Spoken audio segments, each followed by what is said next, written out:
ഞങ്ങള് നാണുക്കുട്ടൻ ഹാജിയാർ ഒക്കെ ഇരുന്ന് എന്നെ കിണർ ചാടുമ്പോൾ രക്ഷിച്ച ആൾക്കാർ. ഞാൻ ഡയറക്ടറും അവരൊക്കെ ഇങ്ങനെ പറഞ്ഞുകൊണ്ടിരിക്കുന്നു, ചേച്ചി ചിലപ്പോൾ ചാടുട്ടോ, പിടിച്ചോ പിടിച്ചോ പിടിച്ചോ എന്ന്. അപ്പം അത് വീണു പോകുമെന്നുള്ള ടെൻഷനൊന്നും അല്ലായിരുന്നു. നമ്മൾ ആ ക്യാരക്ടർ ഭംഗിയായി ചെയ്യാന്നുള്ളൊരു ഇതിൽ ശരിക്കും അതിൻ്റെ എല്ലാ വെപ്രാളവും ഞാൻ കാണിച്ചിട്ടുണ്ടായിരുന്നു. അപ്പം ഇതെല്ലാം കഴിഞ്ഞ് കട്ട് പറയുമ്പോഴാണ് എല്ലായിടത്തും നമുക്ക് വേദന. എല്ലാവരും കൂടെ അങ്ങനെ നന്നായി പിടുത്തം വിടാണ്ട് പിടിച്ചിട്ട്, പിന്നെ പ്രിയും ഞങ്ങൾ ഒരുമിച്ച് എൻ്റെ ഭർത്താവിനെ ഞാൻ സംശയിക്കുന്നതിലെ പ്രധാന കാരണക്കാരിയൊന്നും ലില്ലി. അതിന് ലില്ലി കുട്ടീനെ കാണാതായിട്ട് ആര് വരുമ്പോഴും ഇമ്പളെ മോൻ പോയി എന്നാ പറയുന്നത്. ഇവളെ ഭർത്താവ് വരുമ്പോഴും നമ്മളെ പെർഫ്യൂമിന്റെ ഒരു കാര്യം അതെ, അത് ചേട്ടൻ എനിക്ക് രഹസ്യമായി തന്നായിരുന്നു. പക്ഷെ പൊക്കി എൻ്റെ ചേട്ടൻ അങ്ങനെ ഒരു സ്വഭാവമുണ്ട്, രഹസ്യമായിട്ട് എല്ലാവർക്കും കൊടുക്കും.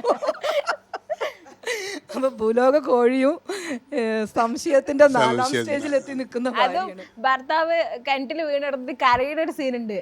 ആദ്യമൊക്കെ ഇങ്ങനെ കുറ്റം പറയും, പിന്നെ വേഗം അതിന് തിരിച്ചിട്ട് അയാളോട് ഭയങ്കര ഇഷ്ടമുള്ള പോലെ സംസാരിക്കുന്നുണ്ട്. അത് സ്ക്രിപ്റ്റിൽ അങ്ങനെ ഒരു വ്യത്യാസം ഇല്ലായിരുന്നു.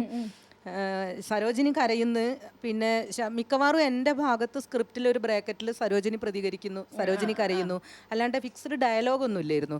പക്ഷേ ഈ പറഞ്ഞ പോലെ ആ ഡയറക്ടർ തന്നിട്ടുള്ള ഒരു ഫ്രീഡവും നമ്മൾ വളരെ കംഫർട്ടായിട്ട് നമുക്ക് കുറച്ചും കൂടെ ക്രിയേറ്റീവായിട്ട് നാടകം പോലെ തന്നെ ഇംപ്രവൈസ് ചെയ്തൊക്കെ ചെയ്യാൻ പറ്റുന്നൊരു സാഹചര്യം ആയതുകൊണ്ടാണ് അതിന് ഡയറക്ടർ, അതേപോലെ തന്നെ കൂടെ കോ ആക്ടേഴ്സ് ആയിട്ടുള്ള ആളുകൾ, അവരുടെയൊക്കെ ഒരു ഹെൽപ്പ് കൊണ്ടാണ് അത് ഇത്രയും സക്സസ് ആയിട്ടുള്ളത്. അപ്പം ഞാൻ ചോദിച്ചതാണ്, ഞാൻ ഇങ്ങനെ ആദ്യം നന്നായി പുന്നാരിച്ച് കരഞ്ഞിട്ട് പിന്നെ അങ്ങനെ ചെയ്യട്ടെ, ആ ചേച്ചി ചെയ്തോ എങ്ങനെ ചെയ്യുമെന്നൊക്കെ ചോദിക്കുക. അപ്പം ഞാൻ അങ്ങ് ഇട്ടപ്പോൾ ശരി അങ്ങനെ ചെയ്തോ എന്നൊക്കെ പറഞ്ഞിട്ടാണ് ആ ഒരു രംഗം ചെയ്തത്. അതുപോലെ ശിവജി സാറ് ശരിക്കും എടുത്ത് പറയണം, കുട്ടികളെ പോലെ ഈ ഒരു ക്യാരക്ടർ മാറ്റി ചെയ്യുമ്പോൾ അതിനോട് ഇങ്ങനെ തലയ്ക്കകത്ത് അത് മാത്രമായിട്ട് അതിനോട് ആർത്തി പിടിച്ചിട്ട് ആ ക്യാരക്ടർ എങ്ങനെ നന്നാക്കാം എന്നുള്ളതിൽ അങ്ങനെ ഡിസ്കസ് ചെയ്തിട്ടാണ് അതിലെ കുറേ ഭാഗങ്ങൾ വന്നിട്ടുള്ളത്. അതിൽ ഒരു കല്യാണം നടക്കുന്ന സമയത്ത് കല്യാണത്തലേന്ന് കിണർന്ന് വെള്ളം എടുക്കണ്ടെന്ന് പറയുന്നുണ്ടല്ലോ. അപ്പോൾ അവിടെ ഉള്ളതൊക്കെ ഞങ്ങൾ അങ്ങോട്ടും ഇങ്ങോട്ടും പറഞ്ഞ് ഡെവലപ്പ് ചെയ്തിട്ടുള്ള ഒരു ഭാഗമാണ്. അപ്പം ഒരു സാധനം എന്ന് പറഞ്ഞ് ഇങ്ങനെ വരുന്ന സമയത്ത് ഞാൻ ആൾക്കാർ കാണാൻ തോന്നിയാസം പറയുന്നോ എന്ന് വെച്ച് കൈ പിടിച്ച് തിരിക്കുന്നുണ്ട്.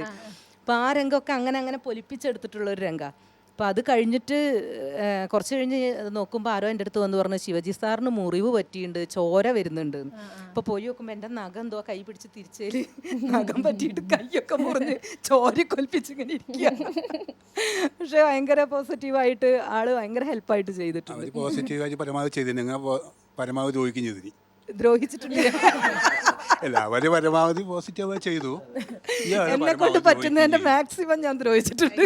ഈ കൈ മുറിഞ്ഞ സമയത്ത് സംഭവം നമുക്ക് സങ്കടം തോന്നി, അയ്യോ ശിവചേട്ടൻ്റെ കൈ മുറിഞ്ഞല്ലോ എന്നൊക്കെ തോന്നി. പക്ഷെ അതിന്റെ തലേ ദിവസമാണ് മറ്റേ ബോധം കെട്ട് വീഴുന്ന സീൻ എടുത്തത്. അതിൽ ശിവചേട്ടനെ പിടിച്ചില്ല, ഞാൻ താഴെ വീണു തറയില്. ടപ്പെന്ന് പറഞ്ഞാൽ നമ്മള് ഒരു പരിധി കൂടുതൽ നീ അതിന് ഇത്രയും ആത്മാർത്ഥമായിട്ട് ബോധം കെടുന്നു അവര് വിചാരിച്ചില്ല. നമ്മളൊരു പരിധി കൂടുതൽ ബാക്കോട്ടേക്ക് പോയി കഴിഞ്ഞാൽ പിന്നെ ബാലൻസ് ഉണ്ടാവില്ലല്ലോ. ടക്കെന്ന് പറഞ്ഞാൽ വീണ് തലയാണോ കൈയാണോ എവിടെ ഇടിച്ചതെന്ന് മനസ്സിലായി. പിന്നെ വീണ സമയത്ത് നമുക്ക് ആരും കാണാതെ മെല്ലെ നൈസായിട്ട് എണീക്കുക എന്ന് മാത്രമാണല്ലോ നമ്മൾ വിചാരിക്കുക.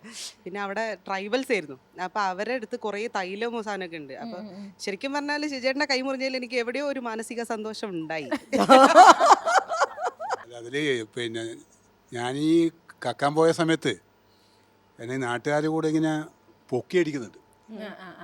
അപ്പം മേലെയാ ക്യാമറ, എന്നിങ്ങനെ പൊക്കിയടിക്കുന്നത് ഇങ്ങനെ എടുക്കുന്നു. അപ്പോൾ ഏതോ ഒരു കുറേ ആളെ കൂടെ അടിക്കുന്നുണ്ടല്ലോ, ഏതോ ഒരാളെ അടി നല്ല കിമിയായിട്ട് കിട്ടി. ഒന്നും മിണ്ടാണ്ടിരുന്നു, വല്ല പറ്റി വെച്ചു, ഒന്നും പറ്റിയെന്ന് പറഞ്ഞിട്ട് വല്ല കാര്യമില്ലല്ലോ. പക്ഷെ നല്ല സീനായിരുന്നു അത്. പിന്നീട് എനിക്കൊരു പ്രത്യേകിച്ചല്ലേ ഡയലോഗില്ല, കള്ളൻ സത്യരായനെ ഡയലോഗില്ല. അയ്യോ അയ്യോ ചെയ്യല്ലേ നല്ല മനസ്സിലെ ഒരു സാധനമില്ല, അങ്ങനെ കുറച്ച് സാധനമേ ഉള്ളൂ. പക്ഷേ ഇത് കാണുമ്പോഴൊക്കെ ഡയലോഗൊന്നും ഇല്ലെങ്കിലും സംഭവം നല്ല ആയിരുന്നില്ല.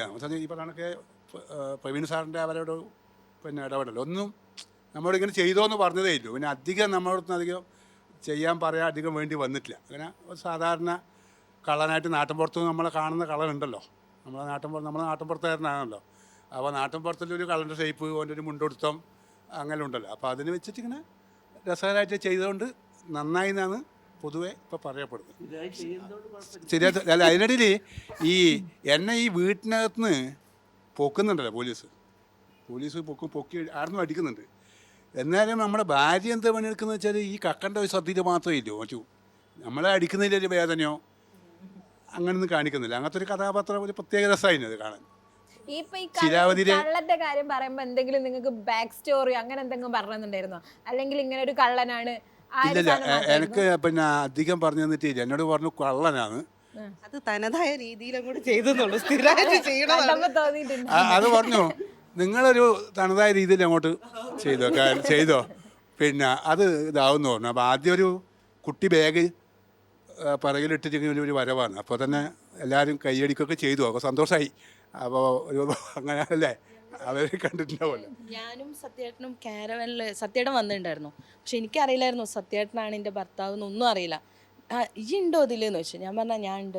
ഞങ്ങൾ അവിടെ എത്തി ലൊക്കേഷനിൽ ആ വീട്ടിലേക്ക് കയറുമ്പോഴാണ് സത്യേട്ടൻ മേക്കപ്പ് ചെയ്യുന്നൊക്കെ അവിടെ ഒരുമിച്ചിരുന്നിട്ടാ. പക്ഷെ അപ്പോഴും അറിയില്ല ഭർത്താവായി നിൽക്കുന്ന ആൾ ഇതാണെന്നുള്ള. അവിടെ എത്തി അപ്പം ഞാൻ ചോദിക്കും നിങ്ങളേനി അപ്പം മുപ്പതിനോട് ചോദിക്കാം ഏനി ശീലാവതി. പിന്നെ അവിടെ ചെന്നപ്പം കുട്ടേട്ടൻ്റെ കൂടെ അവരുടെ ആ ഒരു സീനിലേക്കാണ് ഞാൻ വരുന്നതെന്ന് എനിക്ക് അറിയില്ലായിരുന്നു. ഇങ്ങനെ കള്ളൻ്റെ ഭാര്യയാണ് വീട്ടിൽ നിന്ന്. അപ്പം ഇങ്ങനെ ഇവർ വരും, എന്താ പറയുക, വോട്ട് ചോദിക്കാൻ വരും, അങ്ങനെയൊക്കെ. അപ്പോൾ വന്ന് ബാക്കിൽ നിന്ന് ഇങ്ങനെ തട്ടിയപ്പോഴാണ് ഞാൻ അങ്ങനെ. അപ്പോൾ ശരിക്കും നായിൻ്റെ മോനെ എന്ന് തന്നെയാണ് ഞാൻ വിളിച്ച്. അപ്പോൾ എനിക്ക് അതൊരു ബേജാറായി പോയി. കാരണം അവർക്ക് നമ്മൾ അങ്ങനെ എന്നുള്ള. പക്ഷേ കുട്ടേട്ടൻ പിന്നെ അത് സീന് കഴിഞ്ഞ് സംസാരിച്ച് നന്നായിട്ടുണ്ട് എന്നൊക്കെ പറഞ്ഞപ്പോൾ ഭയങ്കര ചേച്ചി ഇപ്പൊ നമ്മളിവിടുന്ന് സംസാരിച്ചപ്പോ ഒരു കാരവന്റെ തമാശ പറഞ്ഞായിരുന്നു എൻ്റെ അടുത്ത്. അതൊന്ന് പ്രേക്ഷകർക്ക് കൂടെ പറഞ്ഞു കൊടുക്കാം. അത് ഈ പറഞ്ഞ പോലെ ആദ്യമായിട്ടാണ് ഞാൻ അവിടെ എത്തിക്കഴിഞ്ഞപ്പോൾ എൻ്റെ സീന് കുറച്ച് വൈകുന്നേരം ഇവരൊക്കെ എത്തിയ സമയത്താണ്. അപ്പോൾ എൻ്റെ അടുത്ത് പറഞ്ഞു അവിടെ പോയി ഇരുന്നോളൂ. അപ്പോൾ ഞാൻ നോക്കുമ്പോൾ ഒന്നും കാണുന്നില്ല, എവിടെയാണ് ഇരിക്കണം. അവിടെ ഒരു ഇത് നിർത്തിയിട്ടുണ്ട്, പക്ഷെ അത് കാരവനാണെന്നൊന്നും എനിക്കറിയില്ല. അപ്പോൾ ഞാൻ അതിൻ്റെ അവിടെ തന്നെ. അപ്പോൾ അവിടെ മേക്കപ്പ് ചെയ്ത മനോജ് എന്ന് പറയുന്നൊരു കുട്ടി വന്നിട്ട് പറഞ്ഞു ചേച്ചി അവിടെ അതിൻ്റെ ഉള്ളിലേക്ക്. എന്നിട്ട് ഞാൻ കയറിയില്ല, ഞാൻ അവിടെ തന്നെ നിന്ന്. അപ്പോൾ ഒരു ഡ്രൈവർ വന്നിട്ട് വന്നിട്ട് പറഞ്ഞ് കയറിക്കോളൂ. കയറിയ സമയത്ത് എനിക്ക് ആകപ്പാടൊരു ഇതാദ്യമായിട്ട് കാണാം. ഞാൻ മൊത്തം ഇങ്ങനെ. അപ്പോൾ വിജിത ഉണ്ട് നമ്മൾ ആർജെ, അവൾ ഇരിക്കുന്നുണ്ടായിരുന്നു അതിൽ. അപ്പോൾ അവളുടെ സീന് വന്നപ്പോൾ അവൾ ഇറങ്ങിയപ്പോൾ ഞാൻ ഒറ്റയ്ക്ക്. ഞാനുള്ള ഫ്രണ്ട്സിനെ മുഴുവൻ വീഡിയോ കോൾ വിളിച്ചിട്ട് അന്ന് എൻ്റെ ഭർത്താവ് ബാംഗ്ലൂരാണ് ജോലി ചെയ്യുന്നത്. അവിടേക്കും വിളിച്ചിട്ട് എല്ലാവരും ഇങ്ങനെ വിളിച്ചിട്ട് കാണിച്ചു കൊടുത്തു കാരവനിലാണ്, ലോക്കൽസിനോടൊന്നും സംസാരിക്കാറില്ല, ടൈം പോവാൻ വേണ്ടിയിട്ട് വിളിക്കുകയാണെന്നൊക്കെ പറഞ്ഞിട്ട്